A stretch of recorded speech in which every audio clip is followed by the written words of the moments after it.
Thank you to VA for sponsoring a portion of this video.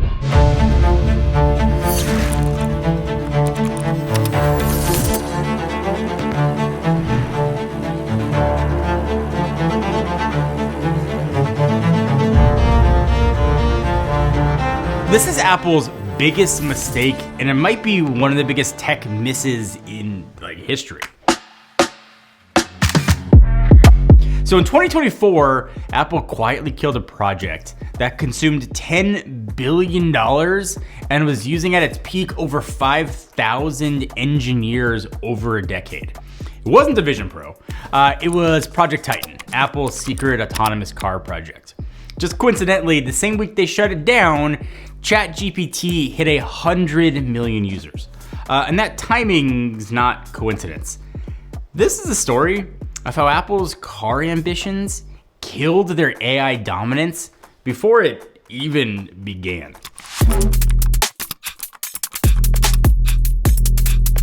So while Apple was stuck in the garage, so to speak, OpenAI shipped ChatGPT. Google launched Gemini.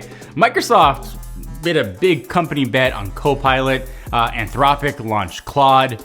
And Apple, after a decade of detour, they're finally trying to make Siri useful again. And this whole rabbit hole of research that I went down started when I read a thread on X by Anarchy Build. And I just got fascinated by this story and what happened and the internal drama. And I tried to read every leak, every report about what happened. And we'll never know the full picture because Apple never really said anything, but there was a lot of information out there. Project Titan didn't just fail, it cannibalized Apple's AI future. Every engineer building car seats was an engineer not building next generation of Siri. Every dollar spent on autonomous driving was not a dollar invested in the intelligence evolution happening in a lot of cases next door to Apple. Between 2014 and 2024, Apple threw over 5,000 engineers at Project Titan. There were 4 leadership changes, and they had a decade of effort. The result, while competitors were teaching AI to understand context and nuance, Apple users are still stuck asking Siri, hey, what's the weather like? And getting, here are 23 results for a leather bike. If you've ever wondered why Siri still feels like it belongs in 2015, this is why. All right, so let's talk about that $10 billion for a second. That's the alleged amount Apple spent over a decade on Project Titan, according to reports from Bloomberg, The Information, and former Apple insiders. $10 billion. I have no concept of how much that money is, but just to contextualize it, it's more than Amazon paid for MGM. They could have bought GitHub for $7.5 billion and still had enough left to acquire Beats, again, just for fun. OpenAI, the company building the thing that might actually disrupt Apple's entire business model, has raised around $13 billion in total, and they shipped something.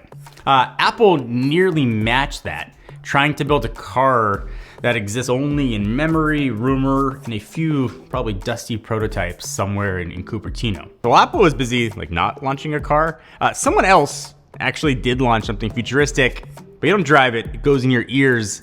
So these, and this video's sponsor, is the VAIM OpenNote headphones, and they are not just headphones.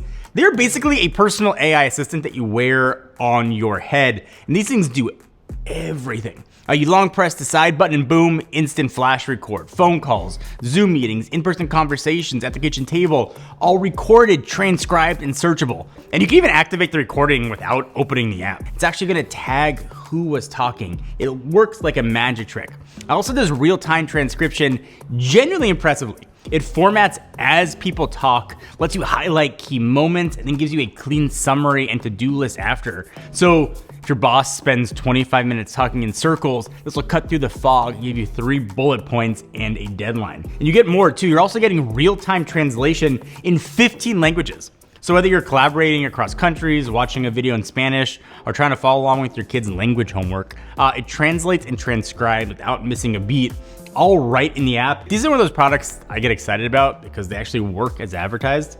You can use these not just for work either. I've used it to transcribe podcasts that I've been on while I'm out walking dogs, or grab key lines from an online course without manually typing in anything. It even keeps recording if you get a call mid-meeting. You don't get like split files or interruptions. And the sound actually is really good too. High-res certified, flexible titanium memory wire, and with 53 hours of battery life with the case, it's pretty awesome. There's an 8-band EQ, 18 preset profiles. So while Apple was busy designing hubcaps and not a steering wheel for a car, VM quietly solved a problem that we all deal with daily. These are in my bag every single day, and if you want to check them out, learn more, pick up a picture for yourself, link is going to be down below. So here's what stings. Apple had the lead. Siri launched in 2011 before Alexa, before Google's Assistant, before ChatGPT. They had the data, the hardware, the software integration, the ecosystem, and the trust. If anyone was positioned to make AI feel more private, intuitive, and genuinely useful, it was Apple. But instead of doubling down on that advantage, they bet the farm on 4 wheels and a battery. So Project Titan wasn't just expensive, it was a talent vacuum.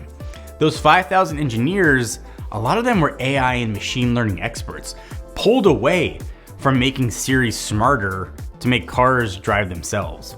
Apple had the team to build the future of AI, and they pointed them at the future of transportation instead. And the question that you might be asking, because I was asking it, was why couldn't Apple, with their $1 trillion market cap, just afford to do both? They're worth over $3 trillion. Surely they could fund a $10 billion car project and a serious AI investment.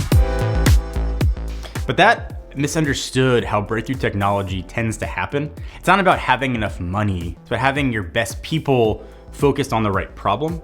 So when your top sort of machine learning talent is optimizing for sensor fusion for self-driving cars, they are not revolutionizing how humans interact with computers. And when your CEO is personally touring car factories and your senior executives are obsessing over steering wheel designs, AI becomes a side project. And in tech, side projects generally don't win revolutions. And while Apple was debating if the car should even have a steering wheel, Amazon was teaching people how to talk to their microwaves. Google was laying the groundwork for large language models. So by 2018, Project Titan had burned through 4 leaders in 4 years. They didn't know what they wanted it to be. First, it was a Tesla competitor, then a Google-style Waymo robotaxi service, then luxury pods without steering wheels. Engineers were building custom chips equivalent to 4 M2 Ultras, while the executive team couldn't decide if they were making cars or software. Test vehicles required human intervention every 5 to 6 miles. Waymos needed it every 11,000. Engineers were calling this behind closed doors the Titanic. And that wasn't a joke, that was the actual nickname floating around Cupertino. Even after hiring John Giandrea from Google to lead AI in 2018, he allegedly had to fight for resources against a project that had become Apple's obsession. Giandrea wasn't just competing with Google and OpenAI, he was competing with Project Titan for Apple's attention. And it's not like Apple didn't have the chance to change course. They talked to Elon in 2013 about buying Tesla for allegedly $28 billion. Instead, they tried to build their own version from scratch while also ignoring the actual AI revolution happening all in the Silicon Valley. In 2024, they finally pulled the plug. And overnight, 2,000 engineers went from building car dashboards to being told, you're on AI now. Go compete with ChatGPT. That is not a pivot, that's a scramble. So why kill it after nearly a decade? And the answer became pretty simple. The AI boom made it obvious that cars weren't the future of computing. AI was. And Titan, it still had no clear product, no clear direction, and most importantly, no path to revenue. They had to act fast, and more importantly, they needed engineers working on something that could actually ship, like AI. Every machine learning expert working on autonomous driving was a machine learning expert not working on natural language processing. Every dollar spent on LiDAR was a dollar not spent on large language models. Apple didn't just fall behind in AI, they chose to fall behind. AI doesn't play by the same rules as like phones.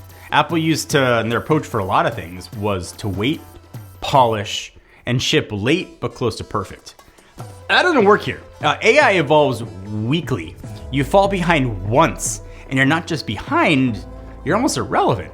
And yet Tim Cook famously called autonomous driving, quote, the mother of all AI projects. And they got the first part right. It absolutely requires AI. What they missed is that consumer AI, chatbots, assistants, real-time tools, these are the driving engines of the current tech boom. Apple was building the car. Everyone else was already flying. Apple Intelligence can do the things you know. It can summarize emails and generate emoji. Meanwhile, ChatGPT is writing code, Claude's analyzing documents, and Copilot is integrated into every Microsoft product. Apple's jumping into the deep ends now against OpenAI, Google DeepMind, and Anthropic. These are companies that have been training models for years with teams that live and breathe prompt tuning, model architecture, inference optimization, safety hallucination reduction. And the market risk, it's existential. If AI assistants get good enough, people won't need phones the same way. If you can just talk to a smart agent and handles everything, calls, texts, web searches, purchases, why pay $1,200 for a slab of glass? Apple's executives are starting to admit this slowly at earnings calls. If AI disrupts the iPhone and Apple doesn't lead that transition, like it's not game over, but it's game close to over. Project Titan didn't just fail. It killed Apple's AI ambitions in the process. A decade-long resource drain that pulled talent, attention, and capital away from the technology that was actually reshaping the world. Their competitors didn't just win by being smart. They won because Apple voluntarily benched their best players to chase a car that never came. Apple's next earnings call, I think, is gonna reveal whether its AI pivot worked. The question isn't whether Apple can catch up, it's whether there's still time for it to even matter. Because the next era of computing won't be decided by who builds the best car. It'll be decided by who builds the smartest mind.